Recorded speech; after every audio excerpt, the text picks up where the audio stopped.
10 taon. Iyan ang halaga ng buhay na ibinigay ko kay Ben. 10 taon ng pagtitipid, ng pagluha, at ng pagiging anino sa sarili kong asawa. Pero sa isang iglap, pinalitan ako ng isang babaeng halos kasing edad lang ng anak namin. Habang nag-aagaw buhay ang anak ko sa ospital, nagpapakasarap sila sa perang inipon ko. Ang akala nila, isa lang akong basahan na pwede nilang itapon. Nagkakamali sila. Dahil ang basahan, kapag sinindihan, kayang tupukin ang buong palasyo nyo. Handa na ba kayong makilala ang tunay na liraya? Declined po, ma'am. Insufficient funds. Ang mga salitang iyon mula sa kahera ng ospital ay tila mas masakit pa kaysa sa anumang sampal na dumapo sa aking pisngi. Nanigas ako sa kinatatayuan ko habang ang lamig ng aircon sa emergency room ay nanunuot hanggang sa aking buto. O baka naman, ang lamig na yon ay nanggagaling mismo sa takot na bumabalot sa aking puso. Nanginginig ang aking mga daliri habang inaabot pabalik ang credit card na kaisa-isang inaasahan ko sa oras na ito. Sa likod ng makapal na salamin, nakita ko ang bahagyang pagtaas ng kilay ng babaeng kahera. Isang tingin ng awa na may halong pagkadismaya dahil sa haba ng pila sa aking likuran. Pinilit kong ngumiti kahit na pakiramdam ko ay bibigay na ang aking mga tuhod anumang oras. Mabilis kong hinalukay ang aking lumang pitaka. Umaasang may milagrong mangyayari at may mahuhugot akong ekstrang pera na naisiksik ko sa mga singit nito. Ngunit tanging mga barya at ilang gusot na papel lamang ang sumalubong sa akin. Ang perang dapat sana ay pambayad ko sa kuryente ngayong buwan. Ang perang inipon ko mula sa pagbebenta ng mga lutong ulam sa mga kapitbahay habang ang asawa kong si Ben ay nagpapakasasa sa kanyang matataas na posisyon sa kumpanya. Lumingon ako sa gawing kaliwa kung saan nakahiga sa stretcher ang aking anak na si Bea. Namumutla siya. May benda sa ulo at gasgas sa braso mula sa aksidente sa motor kanina. Ang kaisa-isang kayamanan ko. Ang dahilan kung bakit ako nananatiling nakatayo kahit na pakiramdam ko ay dinudurog na ako ng mundo. Kailangan niyang ma-CT scan agad, iyon ang sabi ng doktor. Pero paano? Paano ko ipapagamot ang anak ko kung ang sarili niyang ama ay tila kinalimutan na ang responsibilidad niya? Muli kong sinubukan ang isa pang card, ang extension card na bigay ni Ben para sa emergency. Ibinigay ko ito sa kahera na may nanginginig na pag-asa. Pinanood ko ang bawat galaw ng kanyang kamay habang ipinapasok ang card sa makina. Ang bawat segundong lumilipas ay tila 1 taon ng paghihintay. Ang katahimikan sa pagitan namin ay binabasag lamang ng tunog ng mga yabag ng mga nurse at doktor na nagmamadali sa paligid. At pagkatapos, ang hatol, isang iling mula sa kahera, ang nagpatigil ng tibok ng puso ko. Sorry po, ma'am. Blocked po ang card. Baka gusto niyong tumawag sa bangko o sa principal card holder. Blocked. Hinarang. Parang gumuho ang mundo sa ilalim ng aking mga paa. Hindi ito error sa bangko. Kilala ko si Ben. Alam ko kung paano siya magparusa. Dali-dali kong kinuha ang aking cellphone. Ang screen nito ay basag na sa gilid. Saksi sa ilang taong hindi ko pagpapalit dahil laging next time na lang kapag may bonus si Ben. Pero ang bonus ay laging napupunta sa bagong relo niya o sa pagpapaayos ng kotse. Ilang beses kong tinawagan ang numero niya. Unang ring, walang sumasagot. Pangalawa, binabaan ako. Pangatlo, sumagot siya, pero hindi sa paraang inaasahan ko. Ang linya ay bukas, ngunit hindi si Ben ang kausap ko. Tila napindot niya ang answer button nang hindi sinasadya habang nasa bulsa o nakalapag ang telepono. At doon, sa gitna ng ingay at amoy ng gamot sa ospital, narinig ko ang boses na dumurog sa natitira kong pag-asa. Babe, tumatawag na naman yung asawa mong losyang.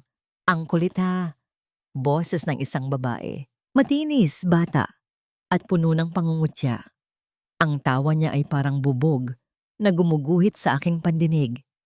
Sumagot ang pamilyar na baritono ni Ben, ang boses na dati ay nangakong aalagaan ako habang buhay. Hayaan mo siya.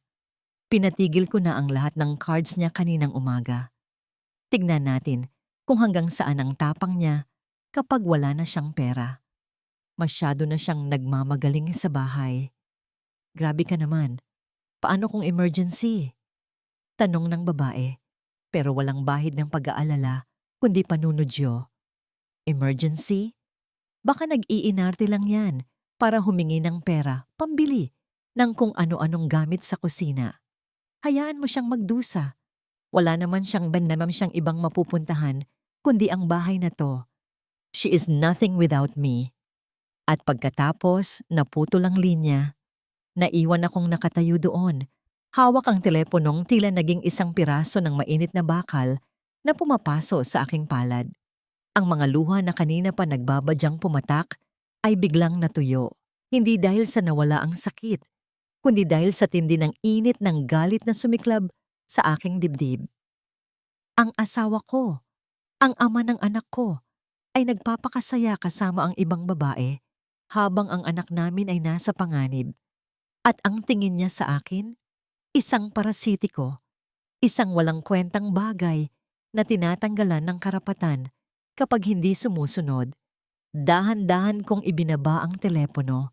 Tumingin ako sa aking mga kamay na naging magaspang sa kakalaba, kakaluto, at kakatipid para sa pamilyang ito. Ito ba ang nothing? Walang imik kong tinanggal ang kwintas na suot ko. Ito ang tanging pamana ni inay bago siya namatay. Isang simpleng gintong kwintas na may maliit na palawit. Ito na lang ang natitira sa akin na may halaga. Mariin kong hinawakan ng palawit, humihingi ng tawad sa aking ina sa isip ko. Patawad, inay. Kailangan ito ni Bea. Lumapit ako sa kahera. Ang mukha ko ay wala ng bahid ng luha. Tanging ang blangkong ekspresyon ng isang inang handang gawin ang lahat. Wala po akong cash ngayon, sabi ko ng mahinahon, ngunit may diin. Pero babalik ako. Iiwan ko muna ang ID ko. Gagawan ko ng paraan. Tumalikod ako at naglakad palayo sa counter. Bawat hakbang ay mabigat, ngunit determinado. Sa bawat yabag ng aking paapak, sa malamig na sahig ng ospital, isang bagay ang namamatay sa loob ko. Ang liraya na martir, ang liraya na sunod-sunuran. Habang naglalakad ako, pabalik sa stretcher ni Bea, isang tunog ng message notification ang pumasok sa aking cellphone. Binuksan ko ito. Isang numero na hindi nakarehistro. Walang pangalan, pero alam ko kung sino ito. Hi tita, enjoying the struggle? Sabi ni Ben, you look old when you're stressed. Magpahinga ka na lang kasi. Napatingin ako sa refleksyon ko sa salamin ng pinto ng ospital. Gusot ang damit, sabog ang buhok, at pagod na pagod ang mga mata. Pero sa likod ng pagod na yon, may bagong anyo na unti-unting nabubuo. Kung akala nila ay mapapabagsak nila ako sa pamamagitan ng pag-alis ng pera at karangalan, nagkakamali sila. Tinago ko ang cellphone sa aking bulsa. Hinaplos ko ang buhok ni Bea at bumulong sa hangin. Isang pangako na hindi para kay Ben, kundi para sa sarili ko at sa anak ko. Ganito na lang ba? Sa dinami-dami ng bagyo na sinuong ko para sa kanya, bakit ako pa ang naiwan sa ulan? Huminga ako ng malalim, nilanghap ang amoy ng gamot at kawalan ng pag-asa. At sa pagbuga ko ng hangin, kasama nitong lumabas ang huling patak ng pagmamahal ko para sa asawa ko. Ngayon, digmaan na ito. Pag-uwi namin galing ospital, ang katahimikan ng aming bahay ay tila isang mabigat na kumot na bumalot sa aking pagod na katawan. Inihiga ko si Bea sa kanyang kwarto. Ang paghinga niya ay mababaw, ngunit panatag na dahil sa gamot. Hinaplos ko ang benda sa kanyang noo at sa bawat dampi ng aking palad sa kanyang balat, naramdaman ko ang init ng aking pagkukulang. Wala man lang akong nagawa kanina, kundi ang isanla, ang huling alaala ng aking ina. Lumabas ako ng kwarto at naupo sa dilim ng sala. Hindi ko binuksan ang ilaw para makatipid sa kuryente. Isang ugaling naging reflex na ang aking katawan sa loob ng 10 taon. Ang tanging liwanag ay nagmumula sa poste ng ilaw sa kalsada na tumatagos sa manipis na kurtina na lumilikha ng mahahabang anino sa sahig na parang mga rehas ng aking sariling bilangguan. Kinuha ko ang aking cellphone. Ang screen nito ay basag, parang sapot ng gagamba na humaharang sa aking paningin, pero sapat na ito para gawin ang kailangan kong gawin.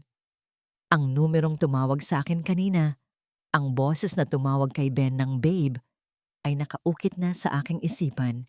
Ipinasok ko ang numero sa search bar ng Facebook at Viber. Nanginginig ang aking mga daliri, hindi dahil sa lamig, kundi dahil sa takot sa kung ano ang maaari kong matuklasan. Isang profile ang lumabas, Mireya Cruz. Pinindot ko ang pangalan at bumukas ang isang mundo na ibang-iba sa kinalalagyan ko ngayon. Ang kanyang profile picture ay isang larawan ng karangyaan, isang babaeng bata. Makinis ang balat, nakasuot ng bikini sa isang resort sa Boracay, nakatungo ang ulo at tumatawa na tila walang anumang alalahanin sa mundo. Siya ay nasa 24 anyos, siguro, kalahati ng edad ko, at doble ang ganda. Kung ang ganda ay nasusukat sa kapal ng makeup at kinang ng alahas. Nag-scroll ako pababa. Ang bawat litrato ay tila isang punyal na unti-unting ibinabaon sa aking dibdib. 2 hours ago, isang larawan sa Wolfgang's Steakhouse. 2 baso ng wine ang magkatabi, isang kamay ng lalaki na may suot na relo ang nakahawak sa isa. Kilalang kilala ko ang relong iyon. Iyon ang regalo ko kay Ben nung nakaraang Pasko. Binili ko mula sa bonus na tinabi ko sana para sa matrikula ni Bea Papa. Binasa ko ang caption at pakiramdam ko ay sinasakal ako ng sarili kong lalamunan. Dinner date with bossing. Deserve ko to after dealing with toxic people all day. Cheers sa mga wise na misis na hanggang bahay lang. #stress-free, #spoiled. Napahigpit ang hawak ko sa cellphone hanggang sa mamuti ang aking mga buko. Wise na misis. Alam ko kung sino ang pinariringgan niya. Ako ang laging tinatawag ni Ben na masyadong wise kapag nagtatanong ako kung saan napupunta ang pera. Pero hindi yun ang dumurog sa akin ng tuluyan. Sa gilid ng mesa sa litrato, may isang bag na nakapatong. Isang Louis Vuitton Never Full. Naalala ko ang araw na umuwi si Ben na galit na galit. Sinasabing ninakaw daw ang bag na yon sa kotse niya. Ang bag na dapat sana ay regalo niya sa akin nung anniversary namin. O yun ang sabi niya. Ilang gabi akong nagising na inuusal ang panghihinayang. Sinisisi ang sarili ko kung bakit hindi ko siya pinaalalahanan na i-lock ang pinto ng sasakyan. Iyon pala ay nasa balikat na ng iba. Ang bag na pinaghinayangan ko ay ang tropeyo ng tagumpay ni Mireya. Tumayo ako at nagtungo sa aming kwarto. Binuksan ko ang ilaw at humarap sa salamin ng tokador. Nakita ko ang isang babaeng may malalalim na uka sa ilalim ng mata, buhok na may sumisilip na puti sa anit, at suot na duster na kupas na ang kulay dahil sa paulit-ulit na paglalaba. Hinawakan ko ang aking pisngi, magaspang, tuyo. Kaya pala, bulong ko sa sarili ko, ang boses ko ay basag at mahina sa loob ng tahimik na kwarto. Kaya pala madali lang akong palitan. Mukha na akong nanay niya. Biglang naabala ang aking pagmumuni-muni nang marinig ko ang tunog ng makina ng sasakyan sa garahe. Ang pamilyar na ungol ng SUV ni Ben ay nagpabog sa dibdib ko, hindi dahil sa sabik, kundi dahil sa kaba. Narinig ko ang pagbukas at pagsara ng pinto ng kotse. Mabigat at walang ingat. Dali-dali akong lumabas ng kwarto, pinahid ang anumang bakas ng luha sa aking mukha. Pagdating ko sa sala, bumukas ang pinto. Pumasok si Ben. Suot ang kanyang suit na bahagyang gusot na. Ang amoy ng alak at mamahaling pabango ng babae ay sumama sa hangin pagpasok niya, isang masangsang na halimuyak na agad na kumalat sa kabahayan. Hindi man lang siya lumingon sa akin. Dumiretso siya sa sofa at hinubad ang kanyang sapatos. Ibinalibag ang mga ito sa isang sulok. Ben, tawag ko. Pilit na pinatatatag ang boses ko. Si Bea, naaksidente siya kanina. Huminto siya sa pagkalas ng kanyang kurbata. Lumingon siya sa akin, pero walang bahid ng pag-aalala ang kanyang mga mata. Sa halip, pagkayamot ang nakapinta sa kanyang mukha. Buhay pa naman, di ba? Sagot niya ng pabalang. Kung may nangyaring masama, sana kanina ka pa tumawag ng tumawag at nag-iingay. Tumawag ako, sagot ko. Mariin ngunit mahina. Ilang beses, pero may babaeng sumagot at narinig ko kayong nagtatawanan. Natahimik siya sandali. Akala ko ay magde-deny siya o hihingi ng tawad. Pero isang mapanguyam na ngisi ang gumuhit sa kanyang labi. Dumukot siya sa bulsa ng kanyang pantalon at naglabas ng isang rolyo ng pera, mga barya at ilang pirasong papel na gusot. Inihagis niya ito sa mesa sa harap ko. Ang mga barya ay kumalat at gumawa ng matinis na tunog sa salamin ng mesa, parang mga insultong isinabog sa aking pagkatao. Ayan, pambili ng gamot. Huwag kang mag-inarte na parang api-apihan ka, Liraya. Alam ko namang pera lang ang habol mo. Tinitigan ko ang pera sa mesa. Ito ang sukli ng kasiyahan nila. Ito ang halaga ng buhay ng anak namin sa kanya. Lumapit siya sa akin. Ang amoy ng pabango ni Mireya, vanilla at jasmine, ay masangsang at nakakasuka sa lapit na ito. May inilabas siyang isang folder mula sa kanyang briefcase. Pirmahan mo to, utos niya, sabay abot ng ballpen. Kailangan ko ng budget para sa bagong project. Isasanla natin ang titulo ng bahay. Nanlaki ang mata ko. Ang bahay? Ben, ito na lang ang meron kami ni Bea. Saan kami pupulutin kung pirmahan mo, sabi? Ang boses niya ay tumaas, dumagundong sa loob ng maliit na sala. Wala kang ambag sa bahay na to, Liraya. Ako ang nagpapakahirap magtrabaho. Kaya ako ang masusunod kung anong gagawin ko sa assets ko. Unless, gusto mong putulin ko na nang tuluyan ang sustento nyo? Nakatutok ang dulo ng ballpen sa mukha ko. Sa likod ng kanyang mga mata, nakita ko ang katotohanan. Wala na ang asawang minahal ko. Ang kaharap ko ay isang estranghero na handang ibenta ang bubong sa ulunan ng sarili niyang pamilya para sa luho ng iba. Tinanggap ko ang ballpen. Ang bigat nito sa aking kamay ay parang bigat ng isang hatol. Tumingin ako sa kanya.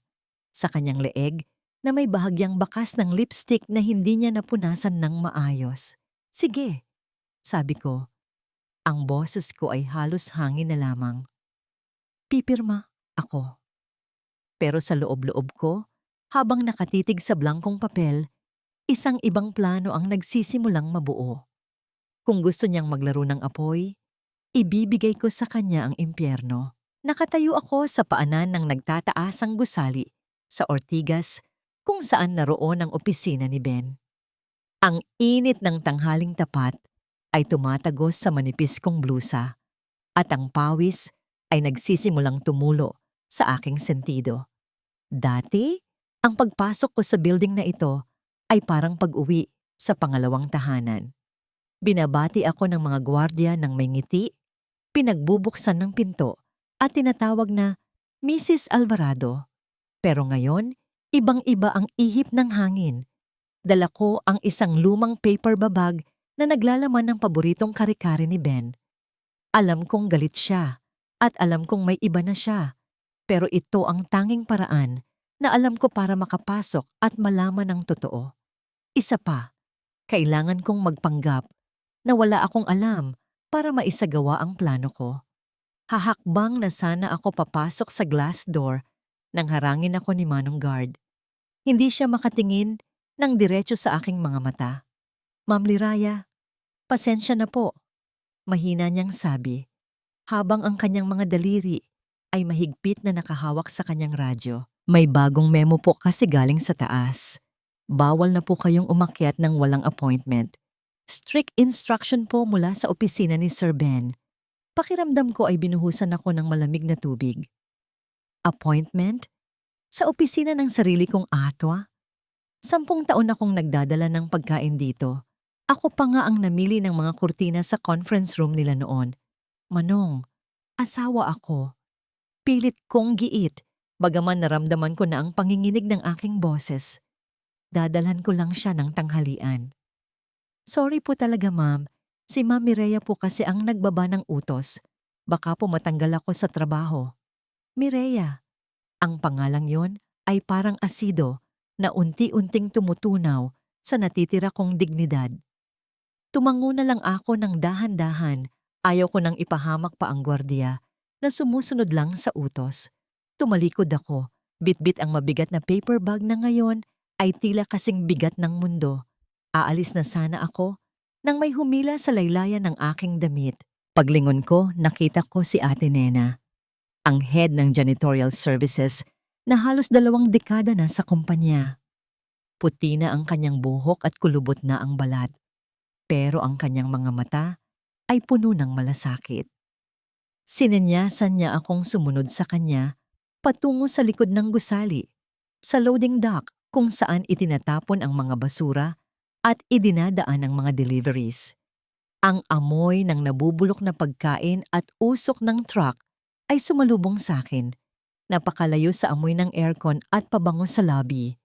Pero sa pagkakataong ito, mas gugustuhin ko pa ang bahong ito kaysa sa mabangong kasinungalingan sa loob. Dito tayo, madam, bulong ni Ate Nena habang pinapapasok ako sa maliit na staff room ng mga janitor. Mainit, masikip, at puno ng mga gamit panlinis, pero dito ko naramdaman ang kaligtasan. Ate Nena, salamat, sabi ko, at doon tuluyang pumatak ang luha na kanina ko pa pinipigilan. Kumuha si Ate Nena ng isang monoblock na upuan at pinaupo ako. Mula sa kanyang lumang bag, inilabas niya ang kalahati ng tinapay na nakabalot sa tissue. Kain muna kayo, madam. Alam kong hindi pa kayo nanananghalian. Rinig na rinig ko ang sikmura niyo kanina. Tinanggap ko ang tinapay. Tuyot na ito at malamig, pero nang kagatin ko, ito ang pinakamasarap na pagkaing natikman ko sa loob ng mahabang panahon. Ito ang lasa ng tunay na pagmamalasakit. Ang mga taong walang-wala, ang siya pang handang magbigay, habang ang asawa kong sagana sa lahat ay siya pang nagdamot. Iba na ang ugali ni Sir Ben mula nang umangat sa pwesto, si Ma'am Mireya. Kwento ni Ate Nena, habang nagpupunas ng pawis. Lahat kami tinatarayan. Kapag may mantsa lang ng kape sa sahig, kung sigawan kami parang hindi kami tao. Sabi niya, "You people are so dugyot, nakakadiri." Napakuyom ang kamao ko. "Pero may ibibigay ako sa inyo, madam," sabi ni Ate Nena. May kinuha siyang isang plastic na supot mula sa ilalim ng lababo. Puno ito ng mga pira-pirasong papel galing sa shredder. Nakita ko to sa basurahan ni Ma'am Mireya kagabi. Ang sabi niya, sunugin daw namin agad. Pero nabasa ko ang pangalan niyo sa isang piraso, kaya itinabi ko. Inilabas ko ang mga papel sa mesa. Ang aking mga mata, na sanay sa pagbabasa ng kontrata, noong HR manager pa ako, ay mabilis na nagtrabaho. Nagsimula akong mag-assemble ng mga piraso, parang puzzle. Deed of absolute sale, transfer of funds, account name, Mireya Cruz. At sa isang punit na bahagi, nakita ko ang pangalan ng isang offshore account na hindi ko alam. Ang pera ng kumpanya. At ang ipon namin para sa kolehiyo ni Bea ay dahan-dahang inililipat sa pangalan ni Mireya. Hindi lang ito pambababae. Ito ay pagnanakaw. Ninanakawan nila ako at ang anak ko ng kinabukasan. Habang abala ako sa pagbubuo ng ebidensya, biglang bumukas ang pinto ng staff room. Ang liwanag mula sa hallway ay tumama sa aming mga mata. Nakatayo doon, si Mireya. Suot ang isang hapit na pulang bestida at sapatos na kayang bayaran ng isang taong sweldo ni Ate Nena. Tumingin siya sa paligid. Ang kanyang ilong ay kumulubot sa pandidiri. "Oh my God! What is that smell?" Maarteng sabi niya habang nagpapaypay ng kamay. Napadako ang tingin niya sa akin at isang nangisi ng tagumpay ang gumuhit sa kanyang labi. Well, look who's here. Ang ex-future wife ni Bossing. Nakikipag-meeting sa mga basurera. Tumayo ako. Mabilis na tinakpan ng katawan ko ang mga papel sa mesa. Lumapit si Mireya. Ang takong ng sapatos niya ay lumilikha ng matatalim na tunog sa sementadong sahig. Tinitigan niya ang paper bag na dala ko. "Ano yan? Kare-kare na naman. You know, Tita Liraya, kaya nagsasawa si Ben sa'yo kasi paulit-ulit ka. Paulit-ulit ang ulam, paulit-ulit ang itsura, walang spice." Sa isang mabilis na galaw, tinabig ni Mireya ang paper bag. Tumapon ang laman nito sa sahig. Ang sarsa ng kare-kare, ang pinaghirapan kong lutuin kaninang madaling araw habang iniinda ang sakit ng likod, ay kumalat sa maruming semento. Ang matingkad na kulay kahel ng sarsa ay humalo sa alikabok at dumi. Napasinghap si Ate Nena at akmang luluhod para linisin ito, ngunit pinigilan ko siya. Hinawakan ko ang braso ni Ate Nena ng mahigpit. "Iwan mo yan," utos ni Mireya sa mga janitor na nakasilip sa pinto. "Let her clean it up. Diyan naman siya magaling, di ba? Being a maid." Tumingin ako sa kare-kare sa sahig, tapos dahan-dahang inangat ang tingin ko kay Mireya. Dati, iiyak ako sa ganitong sitwasyon. Dati, mamalimos ako ng respeto. Pero habang nakikita ko ang mapangmatang na ngiti sa kanyang mukha, naramdaman ko ang paglamig ng dugo ko. Ang sakit ay napalitan ng isang napakatahimik na puot. "Tama ka, Mireya," sabi ko. Ang boses ko ay mababa, ngunit matatag, walang bahid ng panginginig. Magaling ako maglinis, at kapag naglinis ako, sinisigurado kong walang dumi na matitira. Kahit gaano pa ito kumapit, nawala ang nangiti ni Mireya. Tila may naramdaman siyang kakaiba sa tono ko. Isang banta na nakatago sa anyo ng pagpapakumbaba. "Whatever. Umalis na kayo bago ko ipatawag ang security." Irap niya bago tumalikod at naglakad palayo. Iniiwan kaming nakatayo sa gitna ng kalat. Nang mawala siya sa paningin, mabilis kong dinampot ang mga papel at isinilid sa aking bag. Tumingin ako kay Ate Nena. "Ate," sabi ko, "kailangan ko ng tulong mo. Kailangan ko ng mga mata at tainga sa loob ng building na ito." Tumango si Ate Nena. Ang kanyang mukha ay seryoso. "Nasa likod niyo kami, madam. Lahat kaming maliliit na tao dito. Galit kami sa kanya. Sabihin niyo lang kung anong gagawin." Lumabas ako ng gusaling iyon na may mantsa ng kare-kare sa laylayan ng aking palda. Pero sa loob ng bag ko ay ang susi sa pagbagsak ni Ben. At sa puso ko, wala ng takot. Ang akala nila ay tinapakan nila ang isang ipis. Hindi nila alam, ang tinapakan nila ay ang mitya ng isang bomba. Pag-uwi ko sa bahay, hindi ako dumiretso sa kwarto para umiyak.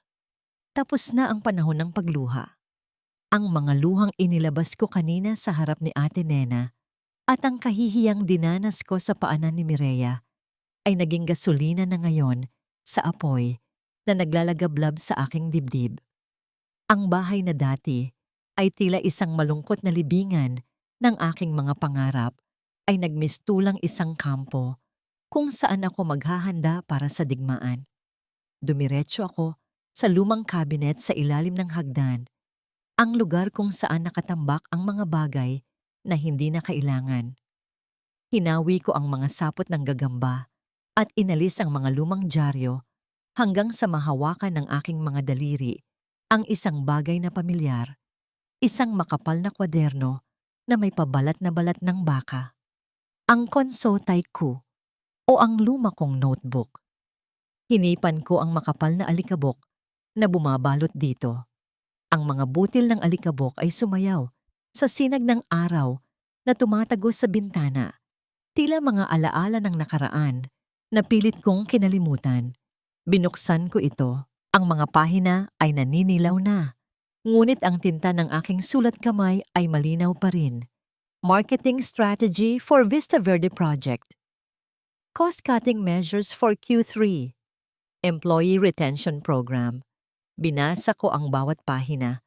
Ang mga ideyang ito, ang mga estratehiyang nagpaangat kay Ben sa kumpanya, ang mga planong umani ng papuri mula sa Board of Directors, lahat ng ito ay galing sa akin. Ako ang nagpupuyat noon habang humihilik siya sa tabi ko. Ako ang nagtatama ng grammar niya sa mga emails. Ako ang bumubuo ng mga presentation na siya lang ang humaharap para umani ng palakpakan. Napangisi ako ng mapait.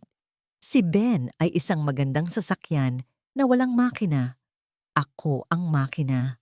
At kung wala ako, isa lamang siyang kalansay na bakal na madaling kalawangin. Si Mireya, siya ay hamak na palamuti lamang. Masyado silang naging kampante. Akala nila ay tinalo na nila ako.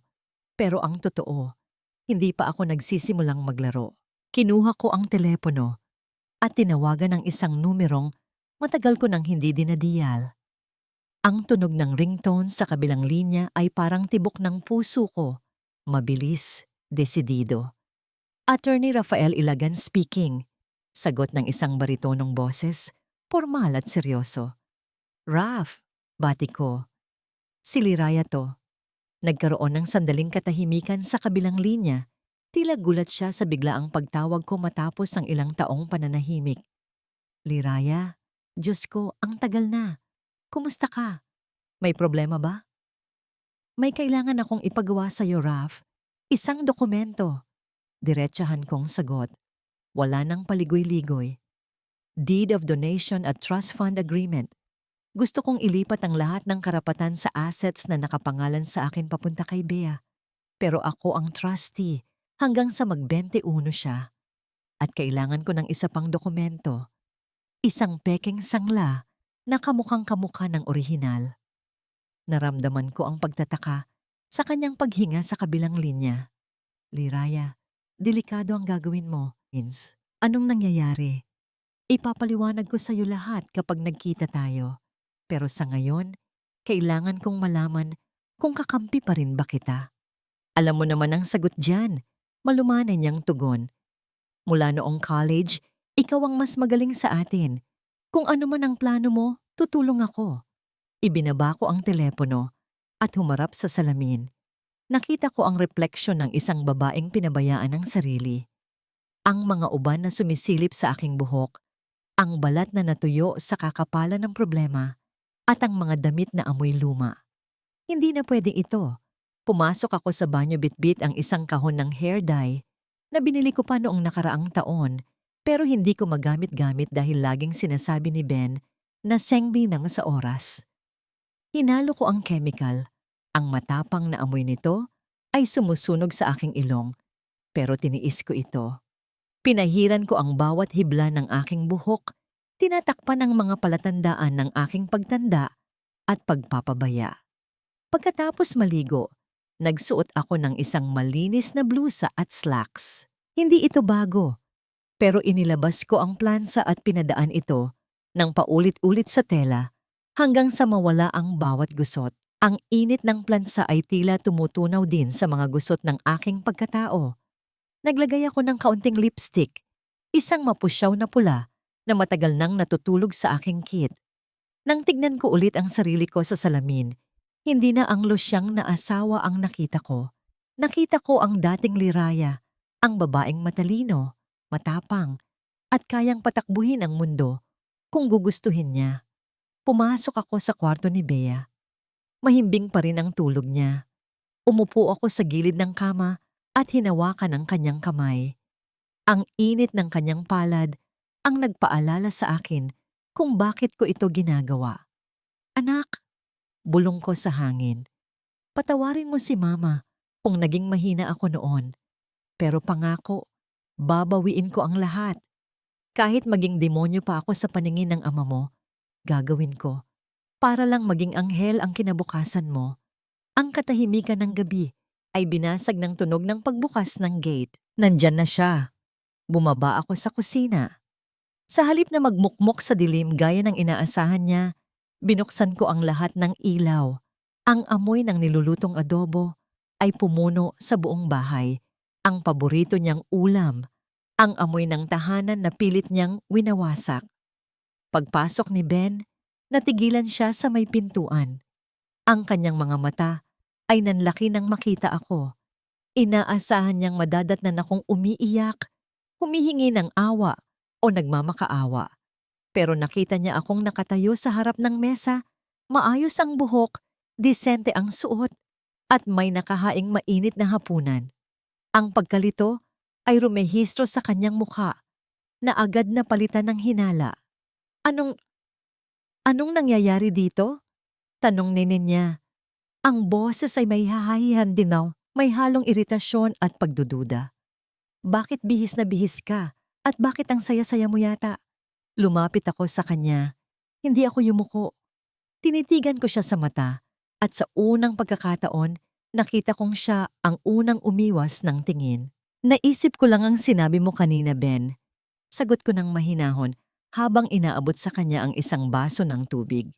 Tama ka. Wala akong mapupuntahan kung wala ka. At kung kailangan nating isanla ang bahay para sa future natin, pumapayag na ako. Nanliit ang mga mata ni Ben. Kinuha niya ang baso pero hindi uminom. Talaga? Kanina lang nag-iinarte ka sa ospital.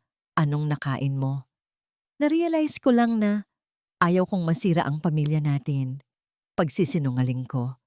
Ang bawat salita ay lasang apdo sa aking dila. Pero nilunok ko ito. Kinuha ko ang folder na iniwan niya kanina at ipinatong sa mesa, katabi ng niluto kong adobo. Pipirma ako, Ben. Unti-unting gumuhit ang isang namang ngiti ng tagumpay sa labi ni Ben. Ang nangiti ng isang taong akala niya ay nanalo na naman. Mabuti naman at natauhan ka. Alam mo naman, Liraya, para sa atin din ito. Lumapit siya para kunin ang folder, pero mabilis kong idiniin ang aking palad sa ibabaw nito. Natigil siya at tumingin sa akin ng masama. Pero may isang kondisyon ako, sabi ko. Ang boses ko ay malambing, ngunit may talim. Kondisyon? Nasa posisyon ka pa ba para mag-demand? Asik niya. Isang maliit na bagay lang, Ben. Sagot ko. Sabay ngiti. Isang nangiting hindi umabot sa aking mga mata. Gusto kong ako ang mag-organize ng ika-20 anniversary party ng kumpanya next week. Gusto kong tumayo sa tabi mo, bilang Mrs. Alvarado, sa huling pagkakataon, bago ako tuluyang bumalik sa pagiging wala lang sa bahay na to. Gusto ko lang maramdaman na proud ka pa rin sa akin kahit minsan. Tumawa si Ben, isang tawang puno ng pang-uuyam. Iyon lang? Gusto mo lang magpapansin sa party? Umiling siya, tila hindi makapaniwala sa kababawan ko. Sige, kung yan ang magpapatigil sa mga kadramahan mo, deal. Inalis ko ang kamay ko sa folder, kinuha niya ang ballpen at iniabot sa akin. Pirmahan mo na, utos niya. Tinanggap ko ang ballpen. Sa ilalim ng mesa, ang kabilang kamay ko ay mahigpit na nakakuyom. Pipirma ako, Ben. Pirma ako, pero hindi sa papel na inaakala mo. Ito ang simula ng pagbagsak mo. Naghahanda ako ng hapunan na para bang walang nangyaring digmaan ng damdamin sa pagitan namin ni Ben. Ang amoy ng kare-kare na may tamang lapot ng peanut sauce at bagoong na iginisa sa maraming bawang ay pumuno sa buong kabahayan. Ito ang paborito niya. Ito ang sandatang gagamitin ko upang palambutin ang kanyang depensa bago ko siya tuluyang wasakin. Inaayos ko ang mga plato sa mesa nang marinig ko ang pagbukas ng pinto. Pumasok si Ben at kasunod niya ay ang aninong hindi ko inaasahan sa gabing ito, si Mireya. Napatigil ako sa paglalapag ng kubyertos. Ang presensya niya sa loob ng pamamahay ko ay isang tahasang pambabastos, isang sampal na dumapo diretso sa aking pagkatao. Nakasuot siya ng isang maikling puting bestida na tila nanghahamon at ang kanyang mga mata ay naglalakbay sa kabuuan ng aming sala na parang isang inspektor na naghahanap ng dumi. "Why are we here, babe?" Reklamo ni Mireya, ang boses ay matinis at puno ng arte. Akala ko ba pipirma lang siya? Pwede naman sa opisina yan. Gusto ko nang matapos to ngayong gabi. Sagot ni Ben habang niluluwagan ng kanyang kurbata. Tumingin siya sa akin ng walang bahid ng hiya. Nandito si Mireya para mag-witness. Ayoko nang may aberya. Baka kasi bigla kang magbago ng isip. Napuyom ang aking palad sa ilalim ng apron. Ngunit sa mukha ko ay nanatili ang maamong ng ngiti ng isang asawang sunod-sunuran. Wala namang problema, Ben. Sagot ko ng mahinahon. Bagaman ang sikmura ko ay bumabaligtad sa pandidiri. Tamang-tama. Nakahain na. Kumain muna kayo. Umupo si Ben sa kabisera. Ang pwesto ng hari sa kanyang maliit na kaharian. Si Mireya naman ay umupo sa kanyang kanan. Ang pwesto na dapat ay sa akin. Nanatili akong nakatayo. Nagsisilbi. Naglalagay ng kanin sa kanilang mga plato na parang isang katulong sa sarili kong pamamahay. "Masarap ba?" Tanong ko habang pinapanood silang kumain. "Pwede na," sagot ni Ben habang puno ang bibig. "Medyo matabang lang ang bagoong mo ngayon. Tumatanda ka na talaga. Nawawala na ang lasa ng luto mo." Tumawa si Mireya ng mahina. Isang tunog na parang kaluskos ng tuyong dahon. "Babe, baka naman tinipid niya sa ingredients. Alam mo naman, budget constraints." Kinagat ko ang dila ko para pigilan ang sarili kong sumagot. "Sige lang, magpakasaya kayo. Lasapin ninyo ang huling hapunan ng inyong paghahari." Nang matapos silang kumain, inilabas ni Ben ang makapal na folder ng mga dokumento. Ang mga papel na magsasangla sa bahay na ito para sa kanyang investment na alam kong mapupunta lang sa luho ni Mireya. "Eto na," sabi ni Ben, sabay lapag ng folder sa mesa. Ang bigat ng tunog ng pagbagsak nito ay bumasag sa katahimikan. "Pirmahan mo na lahat ng may sticky note. Bilisan mo, may lakad pa kami." Kinuha ko ang folder. Ang mga kamay ko ay nanginginig, hindi dahil sa takot, kundi sa adrenaline. Ito na ang pagkakataon.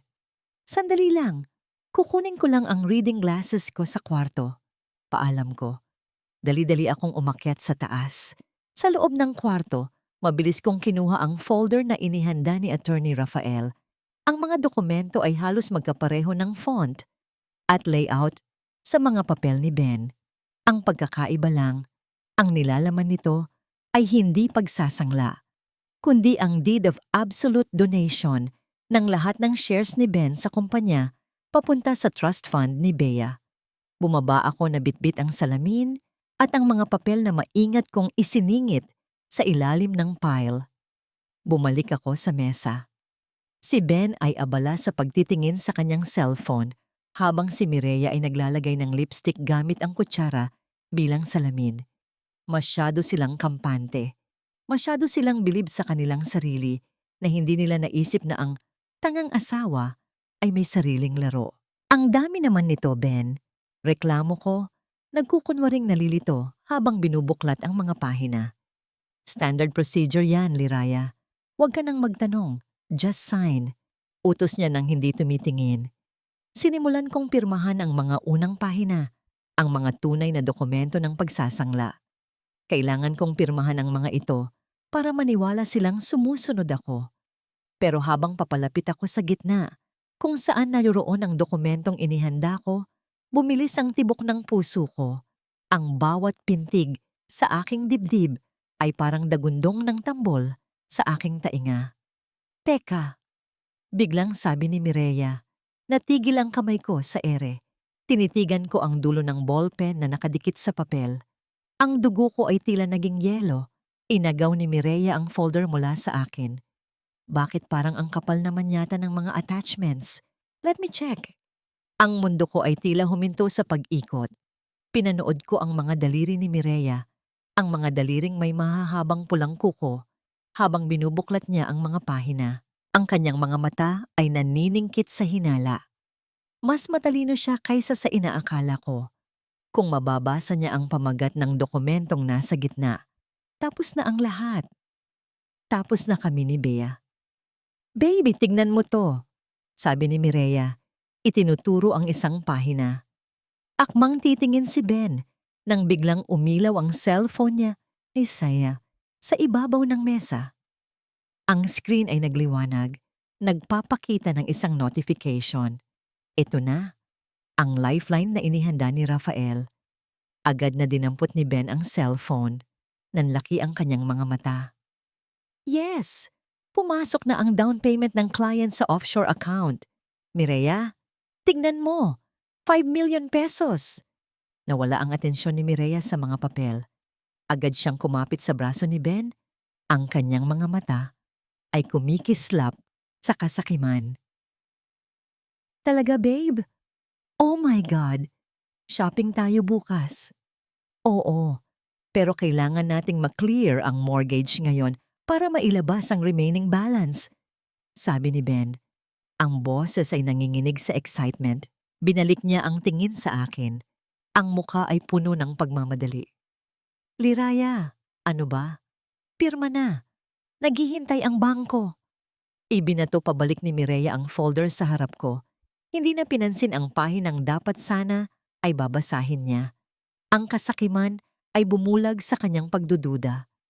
Huminga ako ng malalim, pilit na pinapakalma ang nanginginig kong kalamnan.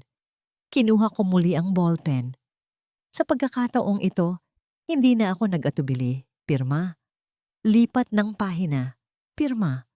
At doon, sa gitna ng tumpok ng mga papel, napirmahan ko ang deed of donation. At ang pinakamahalaga, iniabot ko kay Ben ang huling pahina, ang konforme o pagsang-ayon ng donor.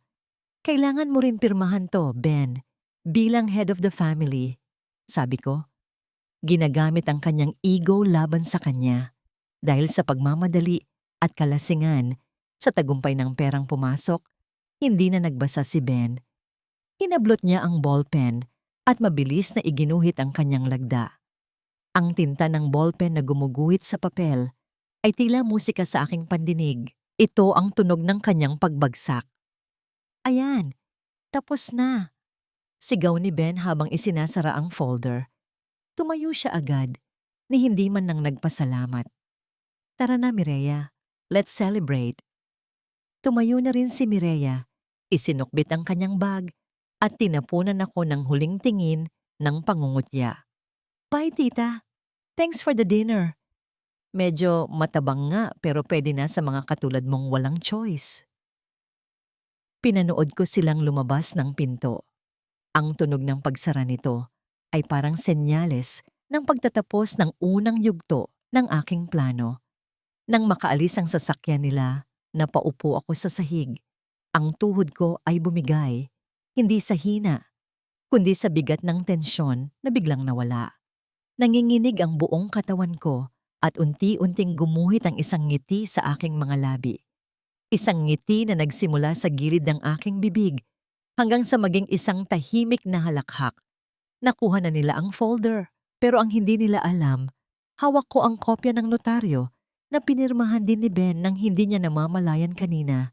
Ang duplicate na kailangan ni Rafael para maiproseso ang lahat bukas ng umaga.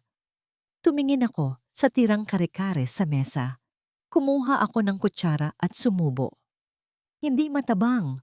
Bulong ko sa sarili ko habang ninanamnam ang lasa. Sakto lang ang timpla. At bukas, magiging mapait na ang lasa ng buhay niyo. Biglang tumunog ang cellphone ko. Isang mensahe mula sa hindi kilalang numero. Pero alam kong si Ate Nena ito. Madam, narinig ko si Ma'am Mireya sa CR kanina. Sabi niya sa kausap niya sa telepono, "Don't worry, kapag nakuha na natin ang pera sa mortgage, iiwan ko na rin si Ben. Masyado siyang matanda para sa akin. Ingat kayo." Binasa ko ang mensahe at napailing. Kawawang Ben. Akala niya siya ang manlalaro, pero siya pala ang bola na pinagpapasahan namin. Tumayo ako at nagsimulang magligpit. Bukas, magsisimula na ang paghahanda para sa grandeng party. Ang party kung saan ang lahat ng kasinungalingan ay mabubunyag at ang lahat ng utang ay sisingilin. Dumating ang gabi ng anibersaryo at ang hangin ay puno ng kakaibang bigat. Tila nagbabadya ang isang malakas na bagyo sa gitna ng tag-init. Sa harap ng salamin, pinanood ko ang aking sarili habang isinusuot ang isang bestidang matagal nang nakatago sa baul. Kulay hating gabi ito, isang malalim na asul na yakap-yakap ang bawat kurba ng aking katawan na hindi pa tuluyang nasisira ng panahon. Wala itong kislap ng sequin o kinang ng diamante, ngunit sa simplisidad nito, naroon ang dangal na hindi kayang bilhin ng kahit anong salapi. Lumapit sa akin si Bea, suot ang isang simpleng puting damit. Inayos niya ang pagkakaipit ng aking buhok. Ang kanyang mga daliri ay banayad at puno ng pagmamahal. Sa salamin, nagtama ang aming mga mata. Wala nang bakas ng takot sa kanya. Tanging ang tapang na namana niya, hindi sa kanyang ama, kundi sa akin. Ma, bulong niya, ang boses ay matatag. Handa na po ba kayo? Hinawakan ko ang kanyang kamay. Ang lamig nito ay nagpaalala sa akin na kahit gaano kami katapang, tao pa rin kaming nasasaktan. Handang-handa na anak. Ito na ang huling gabi na magiging sunod-sunuran tayo. Sa labas ng kwarto, narinig namin ang mabibigat na yabag ni Ben. Ang tunog ng kanyang sapatos sa sahig na kahoy ay parang martilyo na dumudurog sa katahimikan. Bumukas ang pinto at iniluwa siya. Suot ang kanyang tuxedo na binili pa sa Italy. Gamit ang perang dapat sana ay para sa aming pamilya. Tiningnan niya ako mula ulo hanggang paa. Inaasahan kong lalaitin niya ako. Sasabihing mukha akong manang o baduy. Ngunit saglit siyang natigilan. May kung anong kislap sa kanyang mata. Pagkagulat o baka takot. Dahil ang babaeng kaharap niya ngayon ay hindi ang liraya na yumuyuko kapag sinisigawan. Ang kaharap niya ay isang reyna na handang bawiin ang kanyang trono. Ngunit mabilis niyang pinatay ang kislap na yon at pinalitan ng pamilyar na panghahamak. Ayusin mo ang kilos mo mamaya. Banta niya habang inaayos ang kanyang cufflinks. Huwag kang gagawa ng eskandalo. Nandun ang mga investors. Just smile, wave, and keep your mouth shut. Pagkatapos ng gabi na to, babalik ka na sa kung saan ka nararapat. Sa kusina. Masusunod, Ben. Sagot ko ng mahinahon. Ito na ang huling gabi na magiging palamuti ako sa braso mo. Hindi niya nakuha ang talim sa aking mga salita. Tumalikod siya at naunang bumaba, abala sa pagtawag kay Mireya sa telepono. Ang biyahe papunta sa hotel ay tahimik. Nakatingin lang ako sa labas ng bintana, pinapanood ang mga ilaw ng Maynila na dumadaan. Ang bawat ilaw ay parang mga alaala ng 20 taon, mga pangarap na binuo, mga pangakong napako. Ngayong gabi, susunugin ko ang tulay na nag-uugnay sa akin sa nakaraang iyon. Pagdating namin sa venue, ang karangyaan ay sumampal sa aming mga mukha. Ang malalaking chandelier sa highs ay nagsasabog ng liwanag sa marmol na sahig. Ang mga bisita ay nakasuot ng mga mamahaling damit, nagtatawanan, humihigop ng champagne. Ito ang mundo ni Ben, ang mundong puno ng pagkukunwari. Sa gitna ng bulwagan, nakatayo si Mireya. Hindi siya mahirap hanapin. Suot niya ang isang matingkad na pulang gown na may hiwa hanggang hita, tila isang babala ng panganib. Ang kanyang leeg ay pinalamutian ng kwintas na brilyante, ang kwintas na nakita ko sa resibo sa bulsa ni Ben noong nakaraang buwan. Umiikot siya sa mga bisita, nakikipagbeso-beso, umaakto na parang siya na ang Mrs. Alvarado. Nang makita niya kaming pumasok, lumapit siya. Ang tunog ng kanyang takong ay matalim at mabilis. Kumapit siya sa braso ni Ben nang walang pag-aalinlangan kahit nasa tabi lang ako. "Babe, you're late!" Reklamo niya bago bumaling sa akin ng may mapang-uyam ng ngiti. "Oh, Tita Liraya, you actually came at..." In fairness, naligo ka yata ngayon? Hindi ako sumagot. Sa halip, iginala ko ang aking paningin sa paligid. Sa di kalayuan, malapit sa sound booth at projector, nakita ko si Ate Nena. Nakasuot siya ng uniforme ng hotel staff. Isang diskarte para makapasok. Nagtama ang aming paningin. Dahan-dahan siyang tumango. At sa simpleng galaw na yon, alam ko na ang USB na naglalaman ng katotohanan ay nakasaksal na sa sistema. Enjoy the night, Mireya. Sabi ko, ang boses ko ay kasing lamig ng yelo. Sulitin mo ang bawat sandali. Tumaas ang kilay niya, pero bago pa siya makasagot, may humawak sa siko ko. Si Rafael. Nakatayo siya sa gilid, suot ang isang simpleng barong. Hindi siya lumapit para gumawa ng eksena, kundi para iparamdam ang kanyang suporta. Inabutan niya ako ng isang baso ng tubig. Sa ilalim ng baso, may maliit na papel na nakatupi. Everything is legal and ready. Bulong niya nang hindi tumitingin sa akin. Kunwari ay nakikipagkwentuhan lang. Kapag bumagsak ang martilyo mamaya, wala na silang kawala. Tinanggap ko ang tubig. Ang presensya ni Rafael ay nagbigay sa akin ng katahimikan sa gitna ng ingay. Nagsimula ang programa. Umupo kami ni Bea sa isang mesa sa gilid habang si Ben at Mireya ay nasa presidential table sa gitna. Katabi ang mga board members. Pinanood ko si Ben na tumatawa, nagyayabang, at tinatapik ang balikat ng mga taong lihim niyang ninanakawan. Habang nagsasalita ang host, naramdaman ko ang panginginig ng kamay ni Bea sa ilalim ng mesa. Pinisil ko ito ng mahigpit. Ladies and gentlemen, masiglang bati ng host sa mikropono. Ang boses ay umaalingaw-ngaw sa buong hall. Tonight is a celebration of leadership and vision. At syempre, sa likod ng tagumpay ng isang lalaki ay ang kanyang inspirasyon. Nakita ko si Mireya na inayos ang kanyang buhok at umayos ng upo, handa ng tumayo. Ang mukha niya ay puno ng pag-asam. Ito na ang moment na hinihintay niya, ang ipakilala bilang partner ni Ben. Please welcome on stage, patuloy ng host, ang ating President Mr. Ben Alvarado at ang babaeng naging sandigan ng kumpanyang ito. Tumayo si Ben, puno ng kumpiyansa. Tumayo rin si Mireya, ang nangiti ay abot hanggang tainga. Ngunit hindi pa tapos ang host. Ang kanyang may bahay, Mrs. Liraya Alvarado. Natigilan si Mireya sa kalagitnaan ng pagtayo. Ang mga ilaw ng spotlight ay hindi tumama sa kanya. Umikot ang mga ito, hinahanap ako sa dilim, hanggang sa tumama ang nakakasilaw na liwanag sa aking mukha. Ang buong bulwagan ay pumalakpak. Napilitan si Mireya na umupo pabalik. Ang mukha niya ay namumula sa hiya at galit. Tumingin sa akin si Ben. Ang kanyang mga mata ay nanlalaki. Senyales na umakyat ako, pero huwag gumawa ng gulo. Huminga ako ng malalim. Tumayo ako ng tuwid. Ang aking asul na bestida ay dumadaloy sa sahig habang naglalakad ako patungo sa entablado. Ang bawat hakbang ko ay mabigat. Hindi dahil sa kaba, kundi dahil sa bigat ng katotohanang dala ko. Pag-akyat ko sa stage, tumayo ako sa tabi ni Ben. Inakbayan niya ako, isang mabigat at mapang-angkin na akbay na para sa mga kamera lamang.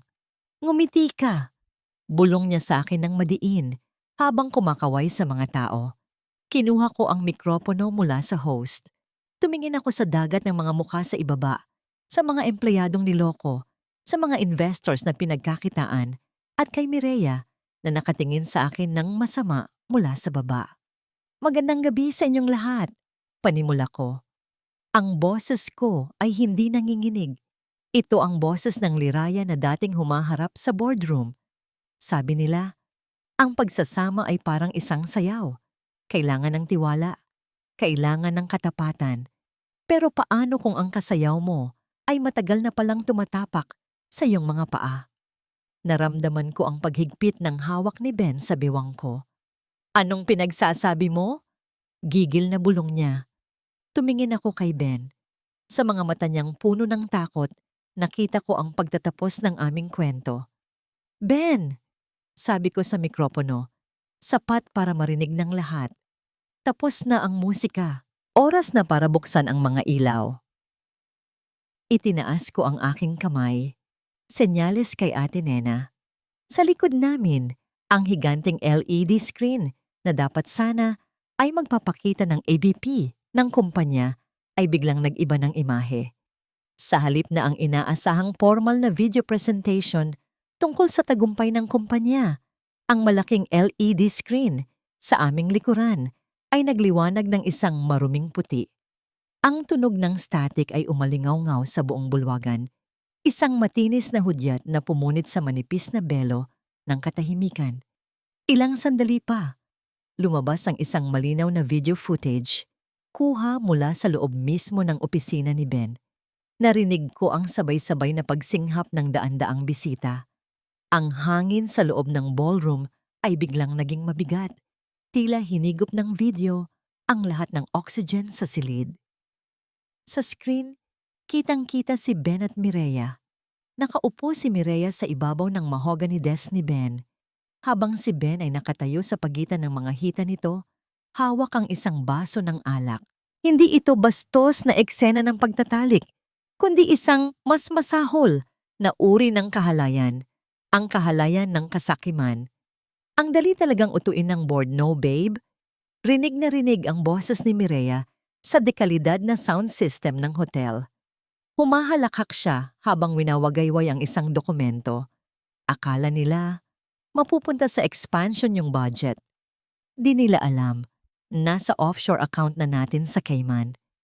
Hayaan mo silang magpakapagod. Sagot ni Ben sa video, ang kanyang mukha ay puno ng kayabangan na ngayon ay nakapaskil para makita ng lahat. Basta pirmahan lang ng tanga kong asawa, ang sangla sa bahay, solve na tayo. Pagkatapos nito, iiwan ko na siya sa kangkungan. Naramdaman ko ang pagbitaw ng kamay ni Ben sa aking bewang. Para siyang napaso. Ang kanyang mukha, na kanina lang ay puno ng kulay at buhay, ay biglang namutla na parang papel. Dahan-dahan siyang lumingon sa screen. Ang kanyang mga mata ay nanlalaki sa horror habang pinapanood ang sarili niyang naghuhukay ng sarili niyang libingan. Ang bulwagan ay sumabog sa bulungan at sigawan. Ang mga investors sa presidential table ay napatayo. Ang kanilang mga muka ay kulay ube sa galit. Ang mga kutsara at tinidor ay kumalansing sa mga plato, habang ang mga tao ay nagtuturuan at nagbubulungan. "Patayin ninyo yan! Patayin nyo!" sigaw ni Ben. Ang boses niya ay basag, puno ng takot. Tumakbo siya patungo sa sound booth sa gilid ng stage, kumukumpas ang mga kamay na parang isang baliw. Ngunit walang nakinig. Ang mga technician sa loob ng booth ay nakayuko lang o marahil ay sadyang nagbingi-bingihan ayon sa utos ni Ate Nena. Patuloy ang video. Ipinakita nito ang mga screenshot ng bank transfers, ang mga pekeng resibo at ang pangalan ni Mireya sa bawat illegal na transaksyon. Sa ibaba ng stage, nakita ko si Mireya. Ang kaninang reyna ng gabi ay nagmistulang isang basang sisiw na nanginginig sa gitna ng bagyo. Ang kanyang pulang gown, na kanina ay simbolo ng kanyang tagumpay, ay naging marka na lamang ng kanyang kahihiyan. Ang mga mata ng daan-daang bisita ay nakapako sa kanya, hindi na may paghanga, kundi may pandidiri at panghuhusga. Akmang susugod si Mireya paakyat ng entablado. Ang kanyang mukha ay kangi-kangi na dahil sa galit at desperasyon. Ang kanyang mga kuko ay nakahanda upang manakit, upang burahi-buhahin ang nangiti sa aking mga labi. "Hayop ka, Liraya! Pinagplanuhan mo to." Tilinin niya. Ang boses ay matinis at basag. Ngunit bago pa man siya makatapak sa unang baitang ng hagdan, isang pader ng mga unipormadong tao ang humarang sa kanya. Si Ate Nena, kasama ang iba pang mga waiter at janitor na madalas laitin ni Mireya, ay magkakahawak kamay na tumayo sa kanyang daraanan. Wala silang sinabing salita. Ang kanilang mga katawan mismo ang naging barikada ng hustisya. Sa unang pagkakataon, ang mga maliliit na tao ay tumindig laban sa nagaastang reyna. Napaupo si Mireya sa sahig. Ang kanyang takong ay bumigay sa ilalim ng bigat ng kanyang pagkatalo. Tinakpan niya ang kanyang mukha gamit ang kanyang mga palad, habang ang mga flash ng kamera mula sa media ay kumikislap ng walang humpay Dinadakip ang bawat anggulo ng kanyang pagbagsak. Bumaling ako kay Ben. Nakasandal siya sa podium. Humahapoy ang hininga. Ang pawis ay tumutulo mula sa kanyang noo at humahalo sa makapal na foundation na inilagay ng makeup artist. Tumingin siya sa akin. Ang kanyang mga mata ay puno ng pagkalito at takot na parang sa isang batang nahuli sa akto. Liraya, simula niya, ang boses ay nanginginig. Pilit na inaabot ang aking kamay. Let me explain. Fake news yan. Edited yan. Alam mong mahal kita, di ba? Huwag mong gawin sa akin to. Dahan-dahan kong inilayo ang aking kamay. Tinitigan ko siya, ang lalaking minahal ko ng 2 dekada, ang ama ng aking anak. Hinanap ko sa aking puso kung may natitira pang awa. Ngunit ang nakita ko lang ay ang abo ng aming nasunog na pangarap. Inilapit ko ang mikropono sa aking bibig. Ang buong bulwagan ay natahimik, naghihintay sa aking hatol. Huwag kang mag-alala, Ben. Sabi ko, ang boses ko ay malumanay, ngunit umaalingaw-ngaw sa bawat sulok ng silid. Hindi ko gagawin sa iyo ang ginawa mo sa akin. Hindi kita iiwan sa kangkungan. Nanlaki ang kanyang mga mata, umaasa ng kapatawaran. Dahil sisiguraduhin kong sa kulungan ng bagsak mo, dugtong ko. Sa sandaling iyon, bumukas ang malalaking pinto sa likod ng ballroom. Pumasok ang mga operatiba ng NBI, National Bureau of Investigation, kasunod si Attorney Rafael na may dalang makapal na folder ng ebidensya.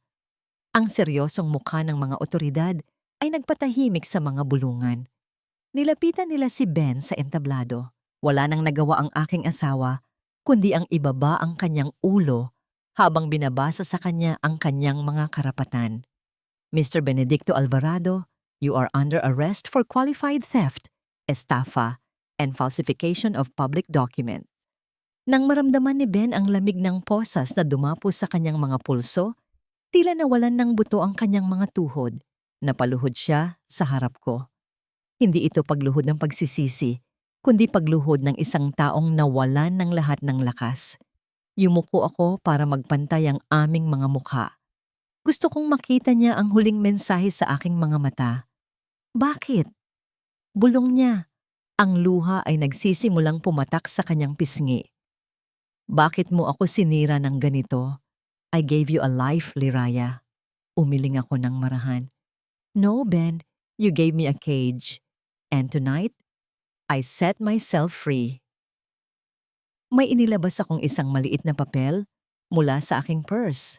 Ang kopya ng deed of donation na pinirmahan niya kagabi nang hindi nagbabasa. Ipinakita ko ito sa kanya. At by the way, bulong ko sa kanyang tainga, sapat lang para siya lang ang makarinig. Yung pinirmahan mo kagabi, hindi yun sangla. Inilipat mo na ang lahat ng shares at assets mo sa trust fund ni Bia. Wala ka ng pag-aari, Ben.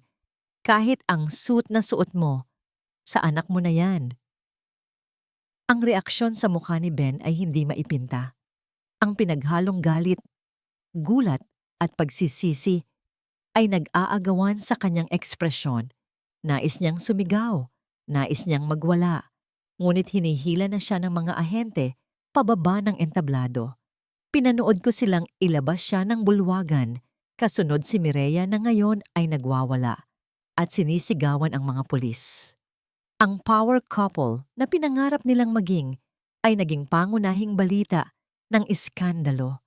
Naiwan akong nakatayo sa gitna ng entablado, mag-isa. Ang ilaw ng spotlight ay mainit sa aking balat. Sa ibaba, nakita ko si Bea na umiiyak habang nakangiti, pumapalakpak ng dahan-dahan. Katabi niya si Rafael na sumaludo sa akin ng may paggalang. Huminga ako ng malalim, nilalanghap ang hangin na sa unang pagkakataon ay tila napakalinis at napagaan.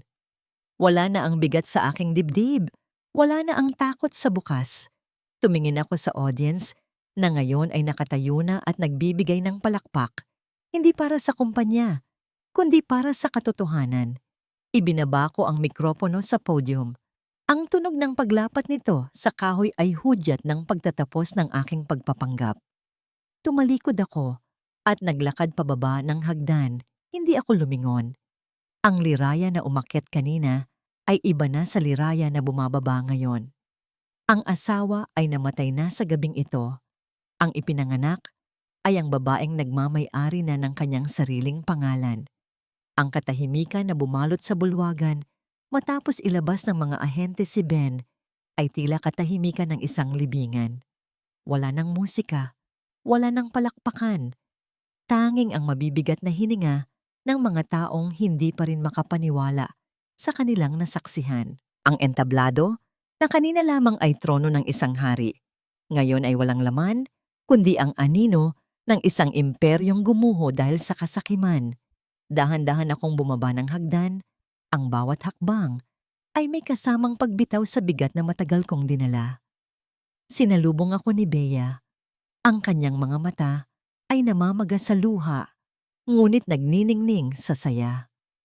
Niyakap niya ako ng mahigpit, isang yakap na nagsasabing, "Tapos na ma, panalo na tayo." Sa gilid ng aking paningin, nakita ko ang unti-unting paggalaw ng mga tao.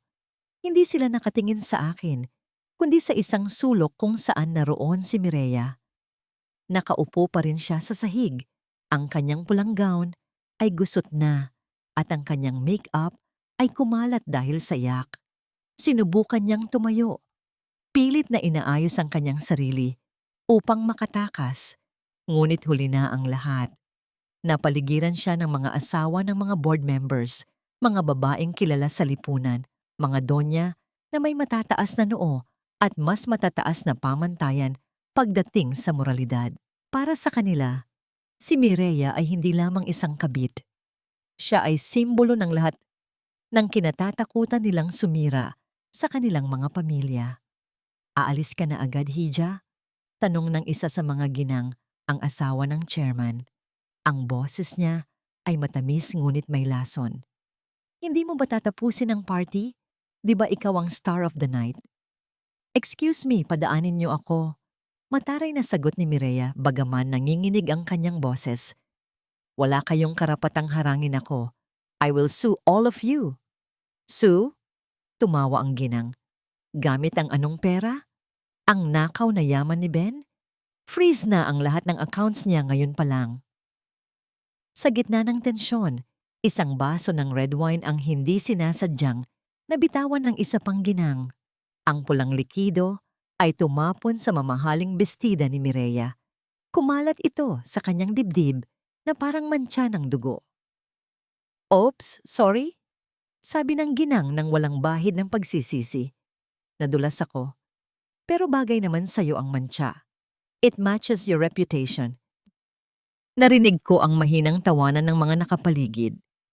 Gusto sanang lumaban ni Mireya, ngunit nang makita niya ang dami ng taong nakatingin sa kanya nang may pandidiri, mga empleyadong nilait niya, mga waiter na sinigawan niya, at ngayon ay ang mga makapangyarihang asawa na wala ang kanyang tapang.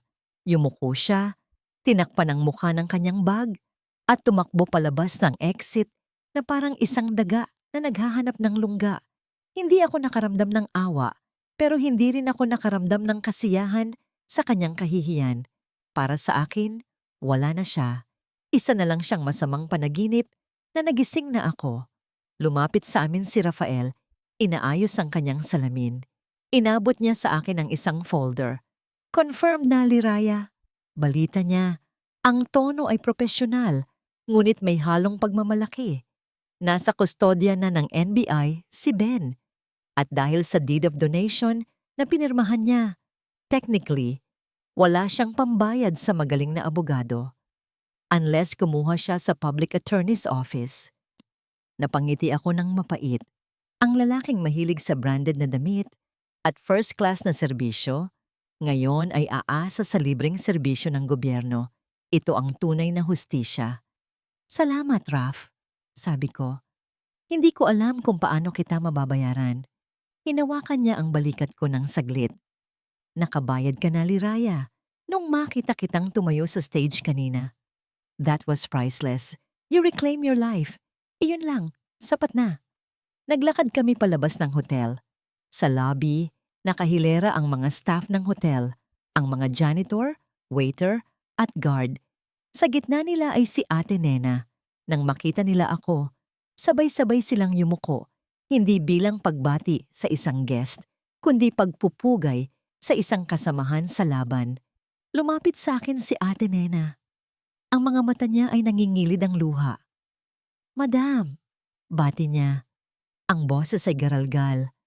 "Ang galing niyo po kanina. Para sa aming lahat yon." Hinawakan ko ang kanyang magaspang na kamay. "Huwag mo na akong tawaging Madam, Ate Nena. Wala na ako sa kumpanya. At isa pa, pare-pareho lang tayong babaeng lumalaban." "Sige po." "Liraya," nakangiti niyang sagot. Tila naninibago sa pagtawag sa akin sa pangalan, pero naroon ang respeto. Sumakay kami ni Bea sa taxi. Wala na ang kotseng SUV ni Ben. Nahatak na rin siguro o kasama sa mga ebidensya.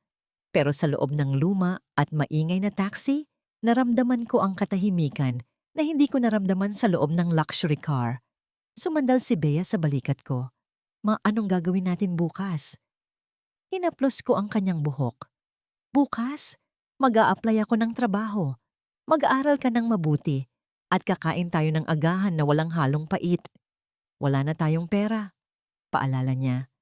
"May pera ka sa trust fund, pero hindi natin gagalawin yun hanggat maari," paliwanag ko. "Gusto kong magsimula tayo sa sarili nating pawis, yung walang utang na loob kay Ben o sa kahit kanino." Pagdating namin sa bahay, tahimik ang paligid. Ang bahay na ito, na saksi sa aking mga luha, ay tila nagbago rin ng anyo. Hindi na ito bilangguan. Ito ay atin na. Natulog kami ni Bea sa iisang kama, magkayakap. Sa unang pagkakataon sa loob ng maraming taon, natulog ako nang walang bigat sa dibdib. Walang pag-aalala kung saan galing si Ben. Walang paghihintay sa text na hindi darating. Ang tanging narinig ko ay ang pantay na paghinga ng aking anak at ang payapang tibok ng aking puso. Ngunit ang kapayapaan ay sadyang mailap. Kinaumagahan, nagising ako hindi sa tilaok ng manok o sikat ng araw, kundi sa isang marahas na kalampag sa aming gate. Ang tunog ng bakal na hinahampas ng kung anong matigas na bagay ay yumanig sa buong kabahayan. Napaupo ako sa kama. Ang puso ko ay mabilis na naman ang tibok. Tumingin ako sa orasan. 7:00 pa lang ng umaga. "Liraya, buksan mo to. Walang hiya kang babae ka."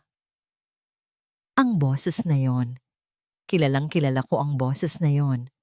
Matinis, nanginginig sa galit, at puno ng awtoridad na nagpaliit sa akin noong bagong kasal pa lamang ako. Si Mama Corazon, ang ina ni Ben. Dumungaw ako sa bintana. Sa labas ng gate, nakatayo ang aking biyenan.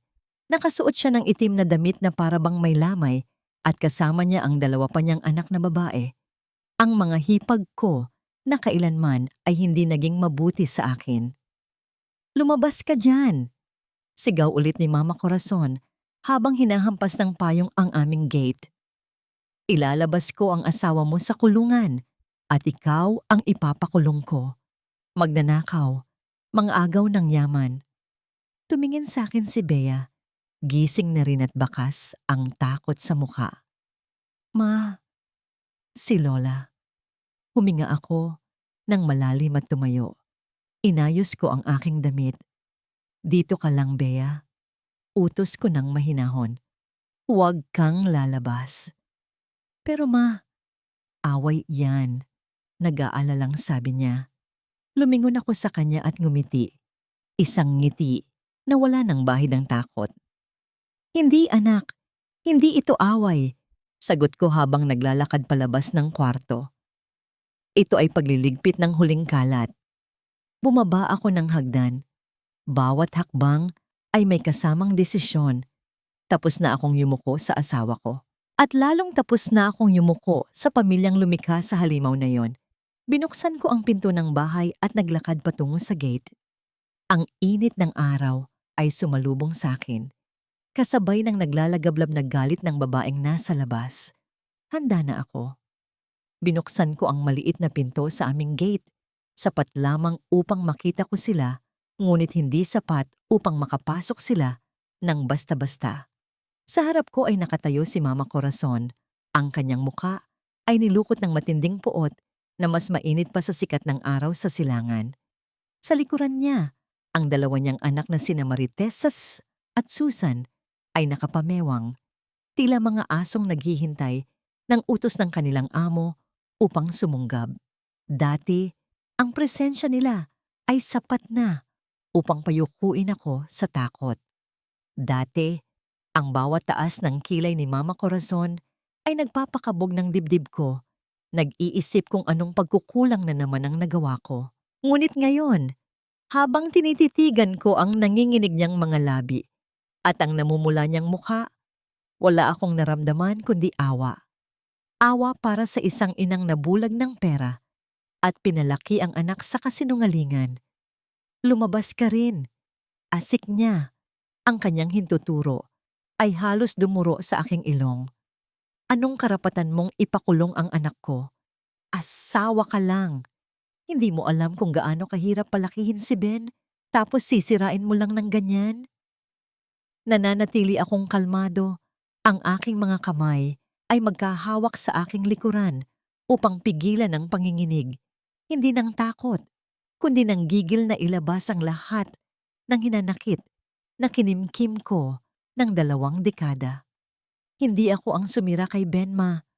Sagot ko ng mahinahon, ngunit may diin. Ang sarili niyang kasakiman ang nagkulong sa kanya. At huwag niyo akong sigawan sa harap ng pamamahay ko. Pamamahay mo.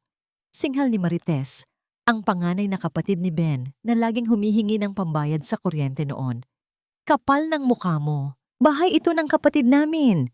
Pera niya ang ipinampatayo nito.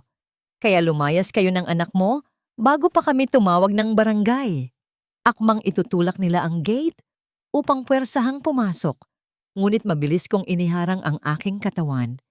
Ang bakal na gate ay umingit sa puwersa ng kanilang pagtulak, ngunit hindi ako natinag. Subukan ninyo, babala ko. Ang boses ko ay bumaba ng 1 oktaba, seryoso at mapanganib. Subukan ninyong pumasok ng walang pahintulot at idadamay ko kayo sa kaso ni Ben bilang mga kasabwat sa money laundering. Natigilan sila. Ang salitang kaso ay tila nagpalamig sa kanilang init ng ulo. Anong pinagsasabi mo? Nanginginig na tanong ni Mama Corazon, bagaman may bahid ng kaba sa kanyang mga mata. Inilabas ko ang aking cellphone at ipinakita ang isang larawan na nakuha ko mula sa cloud account ni Ben. Larawan ito ng isang family dinner noong nakaraang buwan. Wala ako doon. Ang kasama nila ay si Mireya. Masaya silang nagtatawanan habang inaabot ni Mireya ang mga paper bag ng designer brands kay Mama Corazon at sa mga hipag ko. Namutla si Mama Corazon. Ang kanyang tapang ay parang kandilang hinipan ng hangin. Tinatanggap niyo ang mga regalo ng kabit ng asawa ko habang ako ang nag-aalaga sa inyo kapag may sakit kayo. Sumbat ko. Ang bawat salita ay parang latigo. 20 taon, Ma. Sino ang nagpapalit ng diaper mo noong na-stroke ka? Sino ang nagluluto ng pagkain mo kapag wala kang gana? Si Ben ba? Hindi. Ako. Ako na tinatawag niyong walang kwenta. Tapos ipagpapalit niyo ako sa isang Louis Vuitton na bag na galing sa Macau? Wala kang utang na loob. Mahina niyang sagot, pero wala na itong puwersa. Pamilya pa rin kami. Diyan kayo nagkakamali. Sagot ko, habang dahan-dahang isinasara ang pinto ng gate. Ang pamilya, hindi kinukonsinti ang mali. Ang pamilya, hindi tinatalikuran ng isa't isa para sa pera. Tapos na ang obligasyon ko sa inyo. Ang bahay na ito ay nakapangalan na sa trust fund ni Bea. Kaya umalis na kayo bago ko ipatawag ang mga gwardiya ng subdivision. Liraya, huwag kang bastos. Sigaw ni Susan. Pilit na isiniksik ang kanyang kamay sa siwang ng gate. Sa sandaling iyon, naramdaman ko ang isang kamay na humawak sa aking braso. Si Bea. Nakatayo siya sa tabi ko, matangkad at matapang. Hinawakan niya ang gate at tinulungan akong itulak ito pasara. "Umuwi na po kayo, Lola," sabi ni Bea. Ang boses niya ay basag, ngunit buo ang loob. "Huwag niyo na pong saktan si Mama. Kasi sa susunod na bumalik kayo para manggulo, ako na po ang makakaharap niyo." Ang gulat sa mukha ni Mama Corazon ay hindi maipinta. Ang apo na dati ay tahimik at iyakin ay marunong ng lumaban. Napilitan silang alisin ang kanilang mga kamay.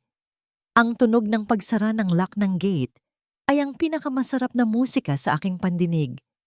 Ito ang tunog ng kalayaan. Ito ang tunog ng pagputol sa kadena ng pang-aabuso. Narinig ko pa ang mga huling sumpa at mura ni Mama Corazon habang naglalakad sila palayo. Ngunit para na lamang itong ingay ng hangin na hindi na makapananakit sa akin. Niyakap ko si Bea. Ang anak ko, ang aking tagapagtanggol. Pumasok kami sa loob ng bahay at naupo sa sala. Nanginginig pa rin ang aking mga tuhod, hindi sa takot, kundi sa adrenaline ng pagtindig para sa aking sarili. Inabot ni Bea ang isang baso ng tubig sa akin. "Okay ka lang, Ma?" Tanong din niya. "Oo, anak. Mas okay ako ngayon kaysa sa nakalipas na 20 taon." Sagot ko sabay inom ng tubig. Ngunit tila hindi pa tapos ang tadhana sa pagsubok sa akin ngayong araw. Bago pa man lumubog ang araw, habang ang langit ay nagkukulay ube at kahel, muling tumunog ang doorbell. Hindi ito ang marahas na kalampag kaninang umaga. Ito ay mahina, nag-aalangan, tila isang katok ng taong nawalan ng karapatang kumatok. Sumilip ako sa CCTV monitor na kakakabit lang namin kanina. At doon, nakita ko siya. Si Ben. Nakasuot pa rin siya ng gusot-gusot na tuxedo mula kagabi. Wala ng kurbata. At ang kanyang buhok ay magulo. Mukha siyang tumanda ng 10 taon sa loob lamang ng 24 oras. Nakalaya siya. Marahil ay nagpiyansa gamit ang huling alahas ni Mama Corazon. Ngunit ang kanyang kaluluwa ay mukhang nakakulong pa rin. Lumabas ako ng bahay. Hindi ko siya pinapasok. Tumayo lang ako sa likod ng rehas ng gate. Pinagigitnaan kami ng mga bakal na harang. Isang simbolismo ng distansya na hindi na muling matatawid. Nang makita niya ako, bumagsak ang kanyang mga balikat. Lumapit siya sa gate at kumapit sa mga rehas. Ang kanyang mga daliri ay namumuti sa higpit ng hawak. Ang amoy ng alak at pawis ay sumingaw mula sa kanya. "Liraya," paos niyang tawag. Ang boses na dati ay puno ng yabang ngayon ay basag na basag. "Hon, please, kausapin mo ako." Tinitigan ko siya. Hinanap ko sa aking puso ang galit pero wala na. Hinanap ko ang pagmamahal, lalong wala na. Ang natitira na lang ay isang malawak na kawalan. "Bakit ka nandito, Ben?" Tanong ko ng malamig. Wala akong mapuntahan. Pag-amin niya at tumulo ang luha sa kanyang mga mata. Iniwan ako ni Mireya. Tinakbo niya yung natitirang cash sa vault ko bago ako nahuli. Si Mama, galit na galit sa akin dahil nawala ang bahay. "Liraya, ikaw lang ang meron ako. Tayo na lang. Pamilya tayo, di ba?" Dahan-dahan siyang lumuhod sa semento. Ang lalaking laging nakataas ang noo, ngayon ay nakaluhod sa alikabok. Nagmamakaawa sa babaeng tinawag niyang walang kwenta. "Patawarin mo ako," hagulgol niya. Ang tunog ay puno ng desperasyon. "Magbabago ako. Iuurong mo ang kaso. Tapos magsisimula tayo ulit. Please, Liraya, para kay Bea. Para sa atin." Pinanood ko siyang umiyak. Dati, ang bawat luha niya ay pinupunasan ko. Ang bawat sakit niya ay inaako ko. Pero ngayon, nakikita ko na ang katotohanan. Hindi siya umiiyak dahil nagsisisi siya sa panloloko niya. Umiiyak siya dahil natalo siya.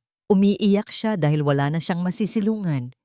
"Tumayo ka dyan, Ben," utos ko. Tumingala siya. May kislap ng pag-asa sa kanyang mata. "Papatawarin mo na ako?" Umiling ako. Isang mabagal at masakit na pag-iling. "Sinasabi ko sa iyong tumayo ka dahil hindi bagay sa iyo ang lumuhod. Hindi mo naman kayang panindigan ang pagpapakumbaba. Sagot ko.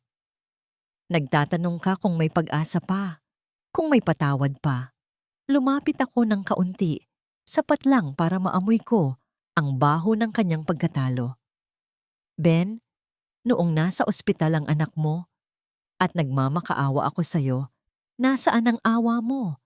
Noong tinawag mo akong nothing sa harap ng kabit mo, nasaan ang respeto mo? Lasing lang ako nun. Katwiran niya. Hindi, putol ko. Lasing ka sa kapangyarihan. At ngayong wala ka ng kapangyarihan, bumabalik ka sa akin para magpalakas ulit? Hindi ako charging station ng ego mo, Ben. Tao ako. Tinalikuran ko siya. Liraya, wag mo akong talikuran. Sigaw niya. Bumabalik ang dating bagsik sa kanyang boses dahil sa frustration. Asawa mo pa rin ako. May karapatan ako. Huminto ako at lumingon sa huling pagkakataon. Ang asawa ko ay namatay na noong araw na pinili mong ipagpalit kami sa pera. Sagot ko. Ang nasa harap ko ngayon ay isang estranghero. At hindi ako nagpapapasok ng estranghero sa bahay ko. Naglakad ako pabalik sa pinto habang naririnig ko ang kanyang paghagulgol at pagsigaw sa aking pangalan. Ang bawat hakbang palayo ay nagpagaan sa aking pakiramdam. Ito ang pinakamasakit na desisyon. Pero ito rin ang pinakamatamis. Dahil sa wakas, pinili ko ang sarili ko. Ang paghagulgol ni Ben sa labas ng aming gate ay parang isang awit ng desperasyon na pilit kumakapit sa nakaraan. Bawat hikbi niya ay isang alaala ng mga gabing hinintay ko siya, ng mga kasinungalingang pinaniwalaan ko, at ng pagmamahal na ibinigay ko sa maling tao. Nakatayo lang ako sa likod ng pinto, hindi gumagalaw. Hinahayaan ang tunog ng kanyang pag-iyak na maging huling nota sa aming 20 taong kasaysayan. Liraya. Sigaw niyang muli. Ang boses ay basag at puno ng galit nang mapagtanto niyang hindi na gumagana ang kanyang mga luha. Huwag mo akong talikuran. May karapatan pa rin ako sa bahay na to. Asawa mo ako sa mata ng Diyos at ng batas. Dahan-dahan akong lumingon at muling lumapit sa gate. Hindi ko na ito binuksan. Sa pagitan namin ay ang matitigas at malamig na rehas na bakal. Isang hadlang na ako na mismo ang naglagay. Tinitigan ko siya mula sa magulo niyang buhok hanggang sa marumi niyang sapatos. Nakita ko ang isang taong nawala sa sarili, hindi dahil sa pag-ibig, kundi dahil sa pagkawala ng kapangyarihan. Ang karapatan, Ben, ay hindi hinihingi. Sabi ko, ang boses ko ay kalmado at walang bahid ng emosyon. Ito ay pinapahalagahan at matagal mo nang isinuko ang lahat ng karapatan mo sa akin noong araw na pinili mong maging masaya sa piling ng iba habang ang anak mo ay nasa ospital. Dahan-dahan kong itinaas ang aking kaliwang kamay. Sa ilalim ng mapusyaw na ilaw ng poste, kumislap ang gintong singsing sa aking palasingsingan. 20 taon, itong naging bahagi ng aking pagkatao. Naging kasing bigat ito ng kadena noong mga huling taon, isang paalala ng aking pagkabigo. Pero ngayon, habang dahan-dahan ko itong hinihila palabas sa aking daliri, naramdaman ko ang gaan. Ang lamig ng metal na dumadaos-dos sa aking balat ay parang pagtanggal sa isang matagal ng tinik na nakabaon sa aking laman. Ipinakita ko ito sa kanya, nakapatong sa aking palad. Ang singsing na sumisimbolo sa lahat ng aming pangako. Hindi mo ako mahal, Ben. Sabi ko, ang bawat salita ay malinaw at totoo. Mahal mo lang ang ATM machine at ang libreng katulong na laging naghihintay sa'yo. Pasensya ka na. Sira na ang makina. Sa isang simpleng galaw, ibinato ko ang singsing. Hindi ito malakas na hagis ng galit.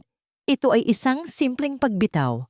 Dumaan ito sa siwang ng rehas at bumagsak sa sementadong kalsada. Ang tunog ng pagtama nito sa lupa ay halos hindi marinig. Isang mahinang kalansing, kasing hina at kasing walang halaga ng mga pangakong binitiwan niya. Natigilan si Ben.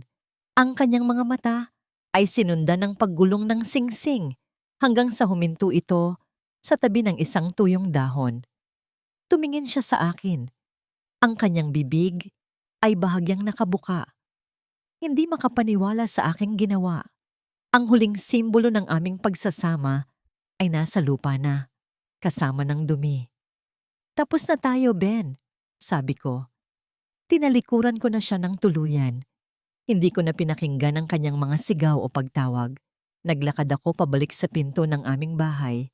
Hinawakan ko ang malamig na doorknob, huminga ng malalim, at pumasok sa loob.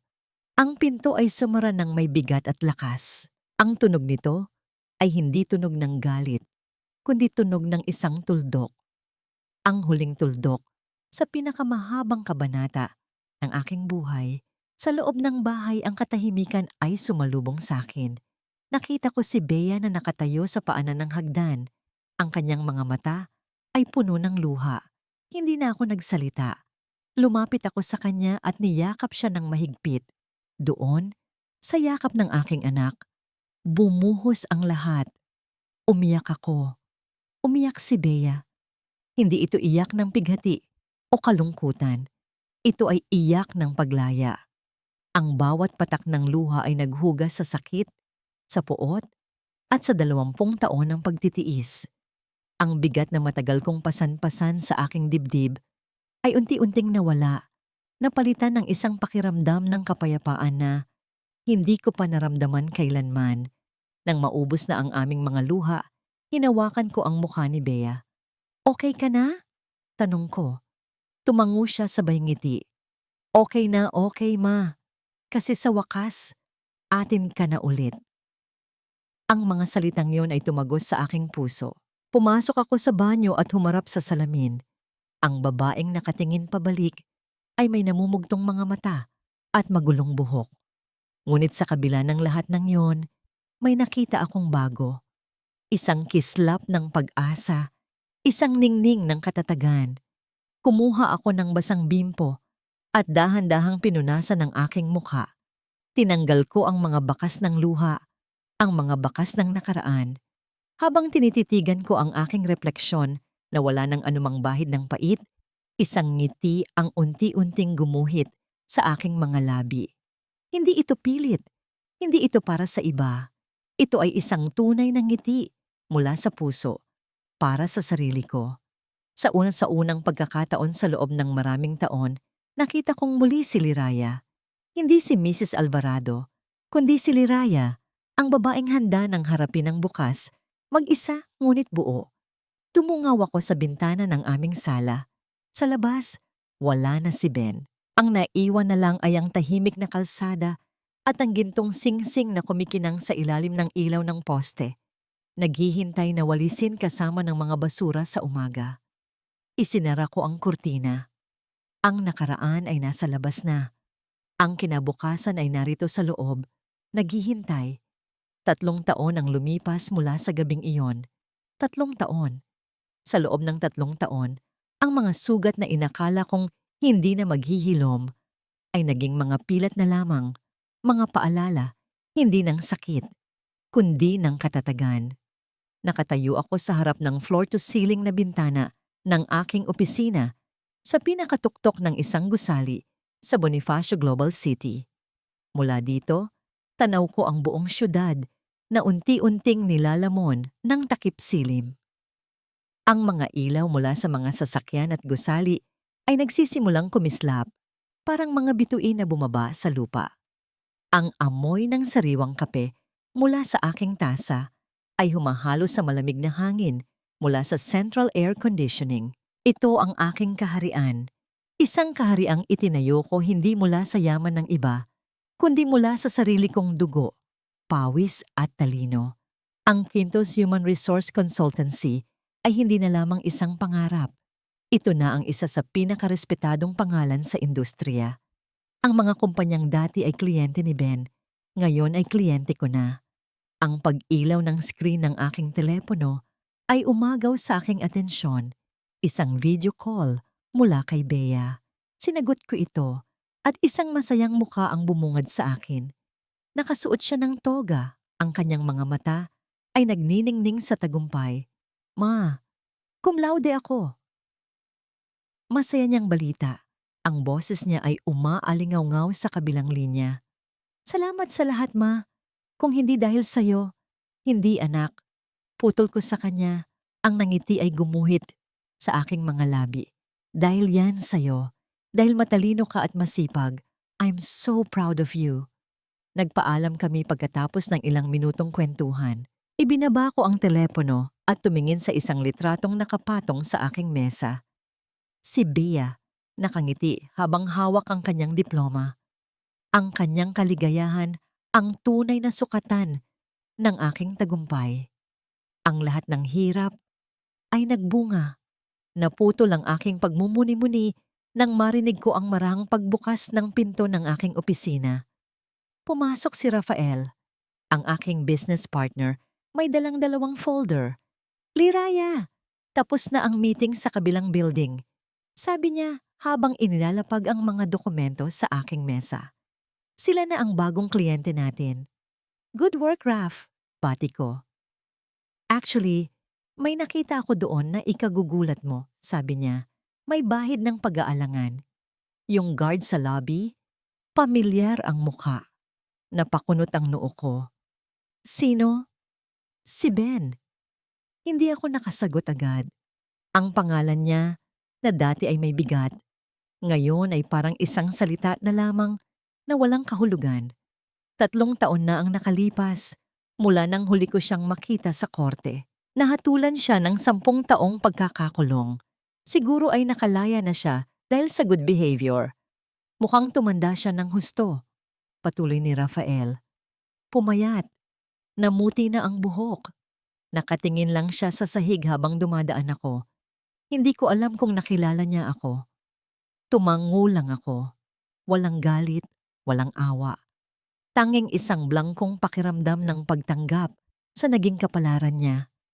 Ang hari na dati ay nakatira sa palasyo, ngayon ay nagbabantay na lang ng pinto ng ibang tao. Ironiko, ito ang gusali kung saan dati nagtatrabaho si Ate Nena. Ang tadhana ay may kakaibang pagkamapagbiro. And speaking of karma, sabi ni Rafael, ipinakita sa akin ang isang article sa kanyang tablet. Nakita mo na ba to? Ang headline, Socialite, asawa ng matandang bilyonaryo, na ospital matapos mahulog sa hagdanan. Ang larawan sa ilalim ay si Mireya. Maganda pa rin, ngunit ang kanyang mga mata ay walang buhay, puno ng takot. Ang caption ay nagsasabing kilala daw ang kanyang asawa sa pagiging seloso at mapanakit. Ang ganda at yaman na pinangarap niya ay naging isang gintong hawla. Kawawa naman, sabi ko nang walang emosyon. Sana matuto na siya. Isinara ni Rafael ang tablet. Lumapit siya sa bintana at tumayo sa tabi ko. Pinanood namin ang paglubog ng araw. Ang langit ay nagkulay, kahel, rosas at ube. Ang katahimikan sa pagitan namin ay komportable, puno ng paggalang. Ang ganda ng tanawin, no? Sabi niya. Oo, sagot ko. Malayo na ang narating natin. Tumingin siya sa akin. Ang kanyang mga mata ay puno ng paghanga na hindi ko kailanman nakita sa mga mata ni Ben. Gutom ka na ba? May alam akong bagong restaurant sa baba. My treat. Para i-celebrate ang bagong deal. Hindi ako agad sumagot. Tinitigan ko ang syudad sa ibaba. Ang mga gusali, ang mga ilaw, ang mga pangarap. Ito ang aking mundo ngayon. Mundo na ako ang nagmamay-ari. Lumingon ako kay Rafael at sa unang pagkakataon, isang ngiting mapaglaro ang sumilay sa aking mga labi. Let's see, sabi ko, sabay dampot sa isang folder na iniwan niya. Tignan muna natin ang quarterly financial report. Baka mamaya ako pa ang manlibre sa'yo. Isang malinis at masayang pagtawa ang kumawala sa bibig ni Rafael. Tumawa na rin ako. Isang tawang magaan, malaya, at puno ng pag-asa. Dahil sa wakas, natagpuan ko na ang tunay na kalayaan. At ito ay hindi nasa piling ng isang lalaki. kundi nasa kakayahang tumayo sa sarili kong mga paa, sa tuktok ng mundong ako mismo ang gumawa.